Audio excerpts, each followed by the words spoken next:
നിതിൻ സേവ്യറുകളുമായി കൊച്ചിയിൽ നിന്ന്. നിതിൻ, ഈ ആശയുടെ മരണത്തിൽ പ്രദീപ് കുമാറിനുള്ള പങ്കെന്താണ്? പ്രദീപ് കുമാർ വാരാപ്പുഴ ഉരുട്ടിക്കല കേസിൽ എങ്ങനെയാണ് ബന്ധപ്പെട്ടിട്ടുള്ളത്?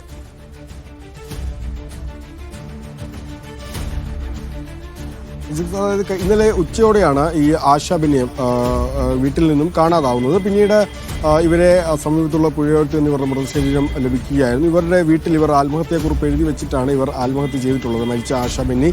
അതിൽ അയൽവാസിയായ റിട്ടയർഡ് പോലീസ് ഉദ്യോഗസ്ഥൻ പ്രദീപ് കുമാർ ഒപ്പം ഭാര്യ ബിന്ദു എന്നിവരാണ് തൻ്റെ ആത്മഹത്യയ്ക്ക് കാരണമെന്ന് പറഞ്ഞിട്ടുണ്ട്. അതായത് ഇവർ പലിശയ്ക്ക് പണം കൊടുക്കുന്നയാളാണ് പ്രദീപ് കുമാർ എന്ന മുൻ റിട്ടയർഡ് പോലീസ് ഉദ്യോഗസ്ഥൻ. ഇവരിൽ നിന്നും 10 ലക്ഷം രൂപയാണ് ബിന്ദു പലിശയ്ക്ക് പണം എടുത്തിരുന്നത്. പിന്നീട് 24 ലക്ഷം രൂപയോളം തിരിച്ചടച്ചു എന്നാണ് പറയുന്നത്. പക്ഷേ എപ്പോഴും പലതവണ വീട്ടിലെത്തി ഭീഷണിപ്പെടുത്തുകയും മറ്റുമൊക്കെ ചെയ്തിരുന്നു. ഈ പണം ആശ പ്രദീപിൻ്റെ കയ്യിൽ നിന്ന് വാങ്ങിയിരുന്നത് തുടക്കത്തിൽ വീട്ടുകാർക്ക് അറിയില്ലായിരുന്നു. അങ്ങനെ വീട്ടിലടക്കമെത്തി ഭീഷണിപ്പെടുത്തുകയൊക്കെ ചെയ്ത സാഹചര്യത്തിലാണ് പിന്നീട് പോലീസിൽ പരാതി നൽകി റൂറൽ SP യുടെ നേതൃത്വത്തിൽ ഒരു ഒത്തുതീർപ്പ് ചർച്ച നടത്തിയത്. ഈ ഒത്തുതീർപ്പ് ചർച്ചയ്ക്ക് ശേഷവും പിന്നീടും കഴിഞ്ഞ ദിവസങ്ങളിൽ വീട്ടിലെത്തി ഇത്തരത്തിൽ ഭീഷണിയൊക്കെ മുഴക്കിയിരുന്നുവെന്നാണ് മനസ്സിലാവുന്നത്. കഴിഞ്ഞ 11-ാം തീയതി, ഓഗസ്റ്റ് 11-ാം തീയതി ആശ ആത്മഹത്യയ്ക്ക് കൈഞ്ഞരമ്പ് മുറിച്ച് ആത്മഹത്യയ്ക്ക് ശ്രമിച്ചിരുന്നു. അതിനുശേഷമാണ് റൂറൽ SP യുടെ നേതൃത്വത്തിലുള്ള ഒത്തുതീർപ്പ് ചർച്ചകളൊക്കെ നടക്കിയത്. ഏതായാലും ഇന്നലെ ഉച്ചയോടെയാണ് ഇവർ പുഴയിൽ ചാടി ആത്മഹത്യ ചെയ്യുന്നത്. ഇതിൽ പ്രധാനമായും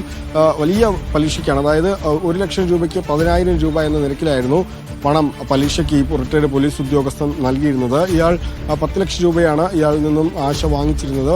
ഇവരെ വലിയ തോതിലുള്ള ഭീഷണി പ്രദീപ് കുമാറും ഭാര്യ ബിന്ദുവും വലിയ തോതിലുള്ള ഭീഷണി മുഴക്കിയിരുന്നു എന്നാണ് ഇവരുടെ ബന്ധുക്കളടക്കം ആരോപിക്കുന്നത്. അതുകൊണ്ടാണ് ഇത്തരത്തിൽ ആത്മഹത്യ ചെയ്യുന്നതൊക്കെ പറയുന്നുണ്ട്.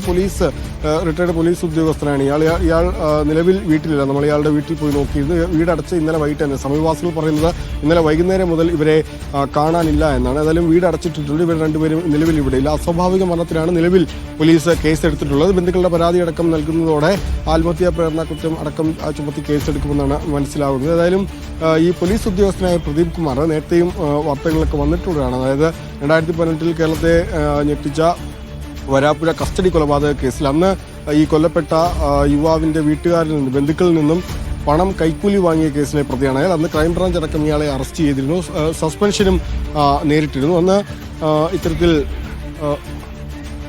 ഈ യുവാവിന്റെ ബന്ധുക്കളിൽ നിന്നും 10,000 രൂപയായിരുന്നു ഇയാൾ കൈക്കൂലിയായി വാങ്ങിച്ചിരുന്നത്. ഈ ആശുപത്രിയിൽ എത്തിക്കാം, ഈ മർദ്ദനമേറ്റ യുവാവിനെ ആശുപത്രിയിൽ എത്തിക്കാമെന്ന് കാണിച്ച് 10,000 രൂപയായിരുന്നു അന്ന് ഇയാൾ കൈക്കൂലി വാങ്ങിയിരുന്നത്. ആ കേസിൽ ഇയാളെ സസ്പെൻഡ് ചെയ്യുകയും പിന്നീട് ക്രൈംബ്രാഞ്ച് അറസ്റ്റ് ചെയ്യുകയും ഒക്കെ ചെയ്തിരുന്നതാണ്. അയാൾ പലർക്കും പണം പലിശയ്ക്ക് കൊടുക്കാറുണ്ട് എന്നാണ് സമീപവാസികളിൽ നമ്മൾ മനസ്സിലാകുന്നത്. ഏതായാലും നിലവിൽ ഈ ആശയുടെ മൃതദേഹം താലൂക്ക് ആശുപത്രിയിലാണ് സൂക്ഷിച്ചിട്ടുള്ളത്. ഇപ്പോൾ ഇവിടെ താലൂക്ക് ആശുപത്രിയിൽ പോസ്റ്റ്മോർട്ടം നടപടികൾ ആരംഭിച്ചു കഴിഞ്ഞു. അല്പസമയത്തിനുള്ളിൽ തന്നെ പോസ്റ്റ്മോർട്ടത്തിന് ശേഷം ഈ മൃതദേഹം ബന്ധുക്കൾക്ക് വിട്ടു നൽകും. ജിംസ്, ഈ നിതിൻ, ഈ വാരാപ്പുഴ കേസിൽ ഈ പ്രദീപ് കുമാർ എങ്ങനെയാണ് ബന്ധപ്പെട്ടുള്ളത്? അയാൾ അതിലെന്തിനാണ് സസ്പെൻഷനിലായത്? ഈ വരാപ്പുഴ കസ്റ്റഡി കൊലപാതക കേസിൽ അന്ന് മർദ്ദനമേറ്റ് പോലീസ് സ്റ്റേഷനിൽ വെച്ച് മർദ്ദനമേറ്റ് മരിച്ച ശ്രീജിത്ത് സ്റ്റേഷനിലായിരുന്ന സമയത്ത് ശ്രീജിത്തിന്റെ ആരോഗ്യനില വളരെ മോശമാണെന്ന് കണ്ട ബന്ധുക്കൾ അന്ന് ഈ പോലീസ് സ്റ്റേഷനിലെ CIയുടെ ഡ്രൈവറായിരുന്ന പ്രദീപ് കുമാറിനോട് ആശുപത്രിയിൽ എത്തിക്കാൻ സഹായിക്കണമെന്ന് ആവശ്യപ്പെടുകയായിരുന്നു. തുടർന്നാണ് ഈ ശ്രീജിത്തിന്റെ ബന്ധുക്കളോട് ഇത്തരത്തിൽ 25,000 രൂപ ഈ പ്രദീപ് കുമാർ കൈക്കൂലി ആവശ്യപ്പെടുന്നത്. ഇത് CIക്ക് നൽകാനാണ് ഈ പണമെന്നായിരുന്നു അന്ന് പ്രദീപ് കുമാർ പറഞ്ഞിരുന്നത്. പക്ഷേ പിന്നീട് ക്രൈംബ്രാഞ്ച് അന്വേഷണത്തിൽ ഇത് CIക്ക് ഇതുമായി കൈക്കൂലിയുമായി ബന്ധമില്ല എന്ന് കണ്ടെത്തിയിരുന്നു. ഈ 25,000 രൂപയിൽ 10,000 രൂപയായിരുന്നു അന്ന് പ്രദീപ് കുമാറിന് ഈ ബന്ധുക്കൾ നൽകിയത്. പക്ഷേ ആശുപത്രിയിൽ എത്തിക്കുന്നതിന് മുമ്പ് തന്നെ അന്ന് കസ്റ്റഡിയിലിരിക്കെ ശ്രീജിത്ത് കൊല്ലപ്പെടുകയായിരുന്നു. പിന്നീട് വലിയ വാർത്തയായതുമാണ് വരാപ്പുഴ കസ്റ്റഡി കൊലപാതകം. പിന്നീട് കേരളത്തിൽ വലിയ വാർത്തയായതുമാണ്. അന്ന് ഈ കേസിൽ ഇയാളെ കൈക്കൂലി വാങ്ങി എന്ന് ബന്ധുക്കളുടെ പരാതിയെ തുടർന്ന് ഇയാളെ തുടക്കത്തിൽ സസ്പെൻഡ് ചെയ്യുകയും പിന്നീട് പ്രത്യേക അന്വേഷണ സംഘം ഈ കേസ് അന്വേഷിക്കുകയും ഇയാളെ അറസ്റ്റ് ചെയ്യുകയും ഒക്കെ ചെയ്തിരുന്നതാണ്. കേസിന്റെ